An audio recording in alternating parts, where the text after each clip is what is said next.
Hello friends, welcome to lucky Reddy stories. Please story విన్న తర్వాత like, comment, share and subscribe, అలానే hype option ఇచ్చి points ఇవ్వటం మాత్రం మర్చిపోవద్దండి. ప్లీజ్ స్టోరీని ఎంకరేజ్ చేయండి. ఇక స్టోరీలోనికి వెళ్ళిపోదాం. ప్రియా వెనకే బయటికి వచ్చిన మంగమ్మ బాబుగారికి మీరంటే చాలా ఇష్టం అని అన్నది. ఆ మాట వినటానికి కూడా కష్టంగా ఉన్న ప్రియా, నువ్వేంటి ఇలా అర్ధరాత్రి టైంలో ఇలా ఇంటి లోపలికి వచ్చావు, నిద్రపోలేదా అని అడిగింది టాపిక్ మారుస్తూ. అర్జున్ గురించి తను వినలేక, అర్జున్ బాబు గురించి మాట్లాడాలి అని ప్రియా అనుకోవటం లేదు, మాట్లాడినా వినాలి అనుకోవటం లేదు అని మంగమ్మ అర్జున్ గురించి ఏమీ చెప్పకుండా, ఈరోజు అర్జున్ బాబు త్వరగా ఇంటికి రాలేదు కదమ్మా, అందుకే బాబు కోసం ఎదురు చూస్తూ ఉన్నాను. అర్జున్ త్వరగా ఇంటికి రాలేదు అంటే ఖచ్చితంగా మందు తాగే వస్తాడు, బాబుకి మనసు బాగోలేనప్పుడు మాత్రమే ఇలా మందు తాగి ఇంటికి వస్తాడు అని చెప్పింది. నేను అనుకున్నట్టే మందు తాగి వచ్చాడు అంటే ఇంటికి లేటుగా వస్తే మందు తాగి ఇంటికి వస్తాడని అర్థమా అని చిరాగ్గా ఫేస్ పెట్టుకొని అడిగింది ప్రియ. మంగమ్మ చిన్నగా నడుపుతూ, అవునమ్మా, మ్యాక్సిమం అర్జున్ బాబు 9 గంటలకల్లా ఇంట్లో ఉంటాడు. ఒకవేళ 9 దాటింది అంటే ఖచ్చితంగా ఆ రోజు ఫుల్గా మందు తాగే వస్తాడు. అది కూడా 12 గంటలకి, అర్ధరాత్రి టైంలోనే ఇంటికి వస్తాడు. మందు తాగిన తర్వాత ఏం జరిగింది అనేది ఆ బాబుకి గుర్తే ఉండదు. అప్పుడప్పుడు ఇంటికి రాకపోతే కార్తీక్ బాబు వెళ్ళి అర్జున్ బాబును తీసుకొని ఇంటికి వచ్చేవాడు. అప్పుడు కూడా అర్జున్ బాబు మందు తాగే ఉంటాడు అని అన్నది మంగమ్మ. అంటే ఈ అర్జున్కి మందు అలవాటు బాగా ఉందన్నమాట. బా ఏంటో అని ఫేస్ అంతా చిట్లిస్తూ వికారంగా పెట్టుకొని అన్నది. తాగే అలవాటు బాగా ఉంది అనే కంటే ఎప్పుడన్నా ఒకసారి తాగుతాడమ్మా. అలా తాగాడు అంటే ఖచ్చితంగా స్పృహ లేనంతగా తాగుతాడు. అర్జున్ గురించి నీకు బాగా తెలుసట్టుంది అని వెనక్కి తిరిగి రూమ్లో పడుకొని ఉన్న అర్జున్ని చూసి మంగమ్మని అడిగింది ప్రియ. చిన్నప్పటి నుంచి వాళ్ళని చూస్తూ పెరిగాను కదమ్మా, చూస్తూ ఉన్నాను కదమ్మా, అందుకే వాళ్ళ గురించి నాకు బాగా తెలుసు. అదీ కాక అర్జున్ బాబుకి మందు తాగితే జరిగింది ఏమీ గుర్తుండదు. ఇప్పుడు మీతో మీరంటే ఇష్టమని చెప్పిన మాటలు కూడా తెల్లవారేసరికి బాబుకి గుర్తుండవు. మీరేమీ కంగారు పడవలసిన పని లేదు అని చెప్పి అక్కడ నుంచి వెళ్ళిపోయింది మంగమ్మ. ఏంటి, మందు తాగితే తెల్లవారేసరికి ఏం జరిగిందో గుర్తుండదా అని ఆశ్చర్యంగా నోరు తెరుచుకొని వెనక్కి తిరిగి అర్జున్ వైపు చూసింది. ఏదో ప్రశ్న అడగాలి అని ముందుకు చూసేసరికి అక్కడ మంగమ్మ లేదు. అయినా ఇతనితో నాకెందుకులే అనుకొని తన రూమ్లోనికి వెళ్ళిపోయింది ప్రియ. అలా ప్రియ బెడ్ మీద పడుకుంది అన్న మాటే కానీ తనకి అస్సలు నిద్ర పట్టలేదు. ప్రతి క్షణం అర్జునే గుర్తుకు వస్తున్నాడు. అబ్బా, ఈ అర్జున్ ఏంటి ఇలా గుర్తుకు వస్తున్నాడు? అయినా అతనంటే నాకు అసహ్యం కదా. ఇప్పుడు అతను చెప్పిన మాటల ప్రభావం వల్ల నా నిద్ర డిస్టర్బ్ అయ్యిందా? కాదు కాదు, నువ్వంటే నాకు ఇష్టం అని ఎప్పటి నుంచో చెప్తూనే ఉన్నాడు కదా, ఇప్పుడు కొత్తగా అతను చెప్పేదేముంది అని అనుకుంటూ అతి కష్టం మీద ఆలోచనలు పక్కన పెట్టి నిద్రలోనికి జారుకుంది. సూర్యకిరణాలు ఫేస్ మీద పడుతూ ఉండటంతో అప్పుడు అతి కష్టం మీద కళ్ళు తెరిచాడు అర్జున్. తల పట్టేసినట్టు కష్టంగా ఉండటంతో అబ్బా అంటూ 2 చేతులతో తల పట్టుకొని, ఏమైంది నాకు, ఇలా తల నొప్పిగా ఉంది అని గట్టిగా మంగమ్మ అని అరిచాడు. వంటగదిలో ఉండి ఎప్పుడెప్పుడు అర్జున్ లేస్తాడా, తనని పిలుస్తాడా అని ఎదురు చూస్తూ ఉన్న మంగమ్మ అర్జున్ పిలుపు తన చెవులకు చేరిన మరుక్షణం లెమన్ వాటర్ తీసుకొని అర్జున్ దగ్గరకు పరుగున వెళ్ళిపోయింది. రూమ్లోనే తల పట్టుకొని గట్టిగా అరుస్తూ ఉన్న అర్జున్ ముందుకి మంగమ్మ వచ్చి, బాబు ఇదిగోండి, ఈ లెమన్ వాటర్ తాగండి, కాస్త మీకు ఫ్రీగా ఉంటుంది అని ఆవిడ అర్జున్ చేత ఆ లెమన్ వాటర్ తాగించింది. అప్పుడు అతడికి కాస్త రిలీఫ్గా అనిపించడంతో తల గట్టిగా విదిల్చి చుట్టూ చూశాడు. అది తన రూమ్ కాదు అని అర్థమై, నేను ఎక్కడ ఉన్నాను అని అడిగాడు. బాబు, మీరు గెస్ట్ రూమ్లో ఉన్నారు అని చెప్పింది మంగమ్మ. గెస్ట్ రూమ్లో ఉన్నానా? ఇక్కడికి ఎలా వచ్చాను? నేను ఆఫీస్లో కదా ఉండాల్సింది అని అర్జున్ మంగమ్మని చూస్తూ సీరియస్గా అడిగాడు. అది బాబు, రాత్రి మీరు బాగా తాగి వచ్చారు అని మంగమ్మ చెప్పాలి అనుకున్నది పూర్తి చెయ్యలేదు. ఇక తనకి మ్యాటర్ అర్థమయ్యి, సరే సరే ఇక నేను నా రూమ్లోనికి వెళుతున్నాను అంటూ ఆమె మాట వినకుండానే స్పీడ్గా తన రూమ్లోనికి వెళ్ళిపోయాడు. అలా వెళుతూ ఉన్నవాడు కళ్యాణి అతనికి సడన్గా ఎదురొచ్చింది. అతడు రాత్రి తాగి వచ్చాడు అని అర్థం చేసుకున్న కళ్యాణి వెళుతున్న అతన్ని అర్జున్ అంటూ నిదానంగా ప్రేమగా పిలిచింది. అని అనుకుంటే పొరపాటే. ఆ పిలుపులో ప్రేమ లేదు, బాధ లేదు, ఆప్యాయత లేదు, బాధ్యత లేదు. నార్మల్గా పిలిచింది అంతే. ఏంటి అన్నట్లుగా ఫేస్ వికారంగా పెట్టి ఆమె వైపు తిరిగాడు.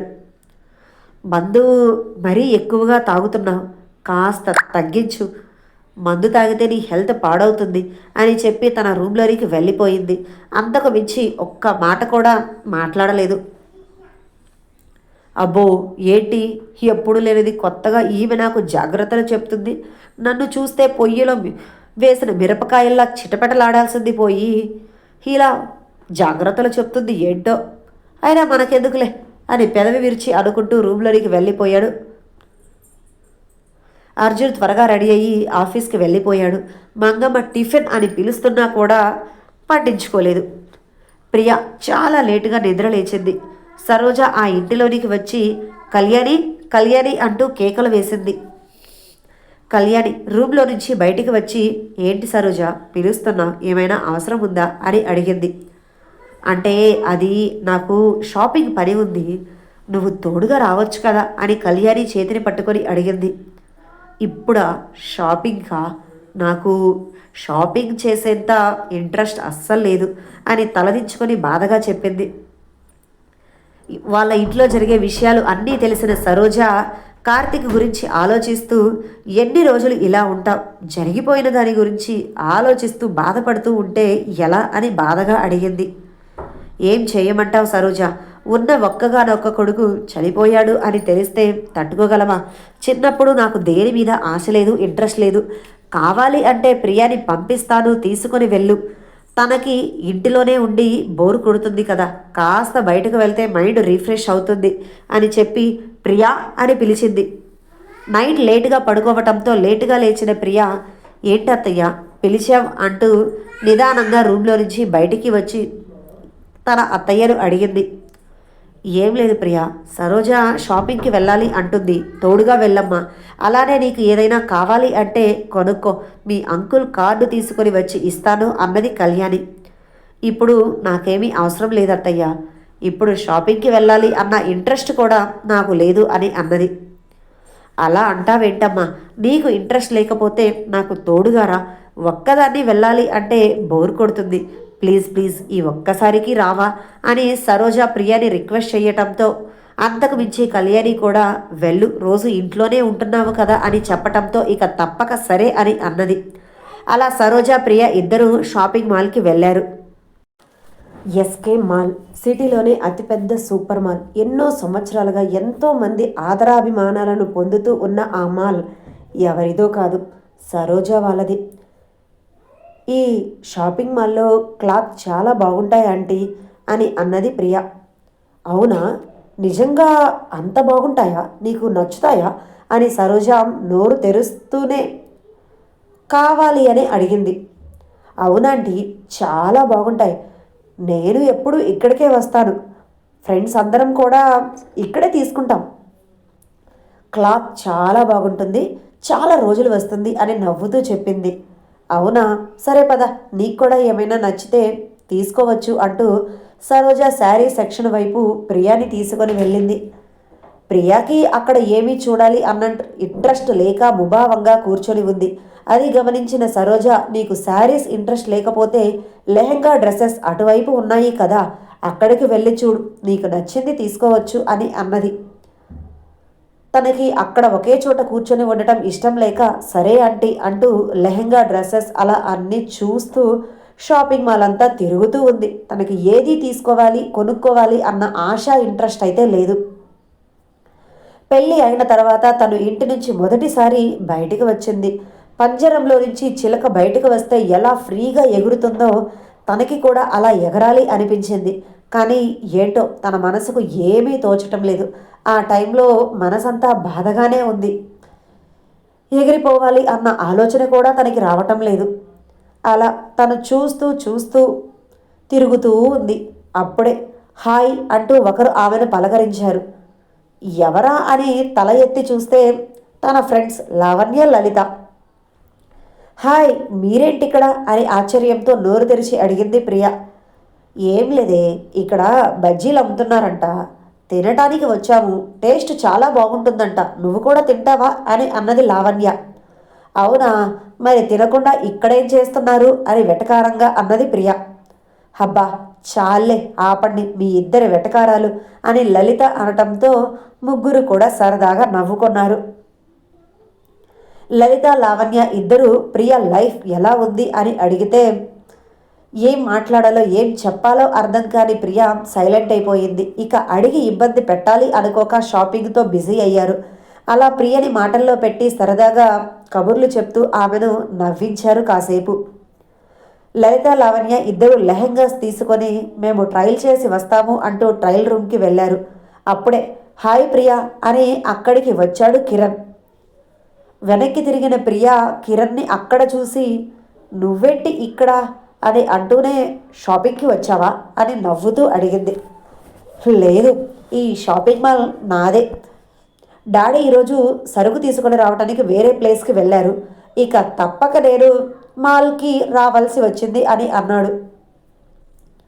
ప్రియ కళ్ళు రెండు పెద్దవి చేసి ఆశ్చర్యంగా నువ్వేమంటున్నావు, ఈ షాపింగ్ మాల్ మీదా అని నోరు తెరిచేసింది. అదేంటి అలా నోరు తెరిచావు, మాకు షాపింగ్ మాల్ ఉండకూడదా ఏంటి అని నవ్వుతూ అడిగాడు కిరణ్. అలా అని కాదు, ఎప్పుడూ కూడా నువ్వు ఈ విషయం నాతో చెప్పలేదు కదా, ఆంటీ కూడా అనలేదు. ఈ షాపింగ్ మాల్లో డ్రెస్సెస్ చాలా బాగుంటాయి అని నేను చెబితే నవ్వారు తప్ప ఈ షాపింగ్ మాల్ మనదే అని ఒక్క మాట కూడా చెప్పనే లేదు అని అన్నది ప్రియ. మన ఇద్దరి మధ్య ఎప్పుడు ఆ టాపిక్ రాలేదు కదా, అందుకే చెప్పలేదు అని అంటూనే అమ్మకి ఇలా గొప్పలు చెప్పుకోవడం అస్సలు నచ్చదు. సింపుల్గా ఒక కస్టమర్లా ఇక్కడికి వచ్చి షాపింగ్ చేసి వెళ్ళటమే నచ్చుతుంది. ఓనర్లా ఇక్కడికి వస్తే ఖచ్చితంగా తనకి స్పెషల్ ట్రీట్మెంట్ ఉంటుంది. అది తను తీసుకోలేదు. తను చాలా ఫ్రీగా ఎంజాయ్ చేయాలి అనుకుంటుంది. అందుకే డాడీ ఎప్పుడు అమ్మకి అబ్జెక్షన్ చెప్పలేదు. అలానే ఈ మాల్కి ఓనర్ అమ్మ అని ఈ మాల్లో వర్క్ చేస్తున్న సగం మందికి తెలియదు. తెలిసిన వాళ్ళు చూసినా సైలెంట్గా ఉంటారు తప్ప నోరు విప్పరు అని నవ్వుతూ చెప్పి అర్జున్తో కలిసి వచ్చావా, ఎక్కడ అర్జున్ కనిపించడం లేదు అని వెనక ముందు చూస్తూ అడిగాడు కిరణ్. లేదు, నేను ఆంటీ వస్తే ఆంటీతో పాటు వచ్చాను, అర్జున్తో రాలేదు అని అన్నది. అవునా, అర్జున్ కూడా షాపింగ్ మాల్లోనే కనిపించాడు, అందుకని తనతో వచ్చావేమో అని అనుకున్నాను. మరి అర్జున్తో పాటు ఒక అమ్మాయి ఉంది, ఆ చూసి నువ్వే అనుకున్నాను. అంటే నువ్వు ఇక్కడ ఉన్నావు, అక్కడ అర్జున్ పక్కన మరో అమ్మాయి ఉంది, అసలు ఏంటిదంతా అని ఆలోచిస్తూ అడిగాడు. ఏంటి, అర్జున్తో అమ్మాయి వచ్చిందా అని ఆశ్చర్యంగా కళ్ళు పెద్దవి చేసి నువ్వెక్కడ చూసావు, అసలు నిజంగానే అర్జున్ పక్కన అమ్మాయి ఉందా అని అడిగింది. అదిగో అక్కడ సెకండ్ ఫ్లోర్లో జెంట్స్ సెక్షన్లో చూశాను అని చెప్పటంతో అవునా, ఒకసారి నేను కూడా వెళ్ళి చూసి వస్తాను అంటూ అర్జున్ ఉన్న ఫ్లోర్కి వెళ్ళింది ప్రియ. కిరణ్ అయోమయంగా వెళుతున్న ప్రియ వైపే చూశాడు. ప్రియ అక్కడికి వెళ్ళేసరికి నిజంగానే అర్జున్ ఒక అమ్మాయితో షాపింగ్ చేస్తున్నాడు. వాళ్ళిద్దరిని ప్రియ అలా చూసి ఏమీ మాట్లాడలేక వాళ్ళిద్దరూ ఏం చేస్తున్నారు అనేది దూరం నుండే గమనిస్తూ ఉంది. అక్కడ ఉన్న అమ్మాయి ఈ షర్ట్ బాగుందా, ఈ షర్ట్ బాగుందా, లేదంటే ఈ షర్ట్ బాగుందా అని అక్కడ ఉన్న షర్ట్లు అన్నీ తీసి అర్జున్కి చూపిస్తూ అడుగుతుంది. అర్జున్ మాత్రం ఏమీ మాట్లాడకుండా ఆమె వైపే చూస్తున్నాడు. ఇంతకీ ఆ వచ్చిన అమ్మాయి ఎవరు అనుకుంటున్నారు, మీకు తెలుసా? తెలిస్తే కామెంట్ రూపంలో తెలియజేయండి. ఖచ్చితంగా మీరందరూ అమ్మాయి ఎవరో గెస్ చేస్తారు అనే అనుకుంటున్నాను. చూద్దాం ఎంతమంది గెస్ చేస్తారో. మనం కొంచెం వెనక్కి వెళ్దాం. అర్జున్ ఆఫీస్కి వెళ్ళిన తర్వాత అర్జున్ ఎప్పటిలా తన చైర్లో వెనక్కి వాలి పైన తిరుగుతున్న సీలింగ్ ఫ్యాన్ వైపే తన కళ్ళను అప్పగించాడు. కావ్య ఎక్స్క్యూజ్ మీ సార్ అంటూ లోపలికి ఎంటర్ అయ్యింది. ఆమె రావటంతోనే అర్జున్ ఫేస్లో ఒక రకమైన బ్రైట్ స్మైల్ వచ్చింది. ఏదో కన్నింగ్ ప్లాన్ వేసినట్లే ఉన్నాడు. ఎస్ మిస్ కావ్య అని ఆమెను లోపలికి రావటానికి పర్మిషన్ ఇచ్చాడు. ఏంటబ్బా పిలుపులో తేడా ఉంది అని అనుకుంటూనే సార్ వర్క్ కంప్లీట్ అయ్యింది అంటూ ఒక ఫైల్ తీసుకొని వచ్చి అతని ముందు పెట్టింది. అవునా, ఒకటి కంప్లీట్ అయింది, మరి ఇంకా 2 ఫైల్స్ మిగతా వర్క్ అని అతను క్వశ్చన్ మార్క్ ఫేస్తో అడిగాడు. సార్ అది 2 డేస్లో కంప్లీట్ చేస్తాను సార్, ప్లీజ్ కొంచెం టైం ఇవ్వండి అని రిక్వెస్ట్ చేసింది కావ్య. ఓకే ఓకే అని అంటూనే నువ్వు నాకు పర్సనల్ సెక్రటరీ కదా అని సాగదీస్తూ అడిగాడు అర్జున్. అవును సార్ అని తర్వాత ఏం జరుగుతుందో అర్జున్ ఏం చెప్పాలి అనుకుంటున్నాడో అన్న అనుమానం తనలో ఎక్కువగానే ఉంది.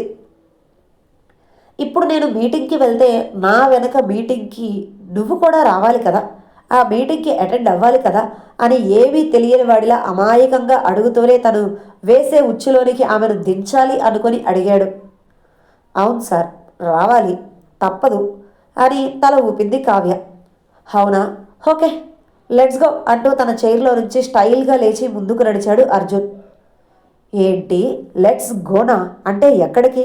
నాకు వర్క్ ఉంది కదా, ఆ వర్క్ అంతా వదిలిపెట్టి ఇప్పుడు మీటింగ్ అంటూ సార్తో పాటు వెళ్తే నా వర్క్ పరిస్థితి ఏంటి? 2 రోజుల్లో కంప్లీట్ చేయాలి అని పీక మీద కాలు పెట్టినట్లుగా చెప్తున్నాడు. ఇక నా జాబ్ పోయినట్టేనా అని అయోమయంగా మనసులో అనుకుంటూనే సార్ అని రాగం తీసింది కావ్య. హా చెప్పండి మిస్ కావ్య అని స్టైల్గా వెనక్కి తిరుగుతూ 2 హ్యాండ్స్ని ప్యాంట్ పాకెట్స్లో పెట్టుకుంటూ అన్నాడు. నా వర్క్ సార్ 2 డేస్లో కంప్లీట్ చేయాలి కదా అని కావ్య సాగదీస్తుంటే పర్వాలేదు నేను నీకు టైం ఇస్తున్నాను కాబట్టి ఇప్పుడు నువ్వు నాతో పాటు రావచ్చు మీటింగ్కి అని చెప్పటంతో ఓకే సార్ అని రిలాక్స్డ్ ఫీల్ అయి అర్జున్ వెంట వచ్చింది. తన వర్క్కి టైం ఇస్తున్నారు అనేసరికి అర్జున్ ఆమెను షాపింగ్ మాల్కి తీసుకొని వచ్చాడు. అది కూడా కారులో, తన బైక్లో కాదు.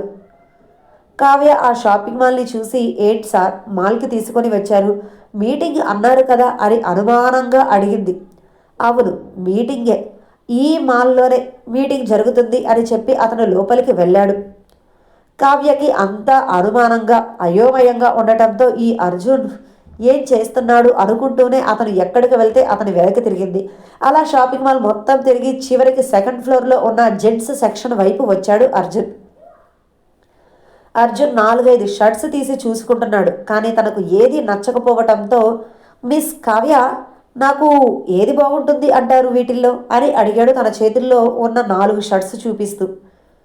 మీకేది బాగుంటుందో నాకెలా తెలుస్తుంది అని ముఖం చిట్లిస్తూ వికారంగా అన్నది. ఓహో అవునా, మరి అదే నా అన్నగాడు కార్తీక్ ఉన్నాడు కదా, వాడికి ఏది బాగుంటుంది అని అర్జున్ నోటి నుంచి మాట రావటం ఆలస్యం. కార్తీక్ గారికి అయితే నేను చూస్తాను అంటూ షర్ట్స్ అన్నీ తీసి ఇది బాగుందా అది బాగుందా అని కావ్య చూపిస్తున్నప్పుడే ప్రియ అక్కడికి వచ్చి వాళ్ళిద్దరినీ చూసింది. చూద్దాం ఇప్పుడు ప్రియ ఎలాంటి యాక్షన్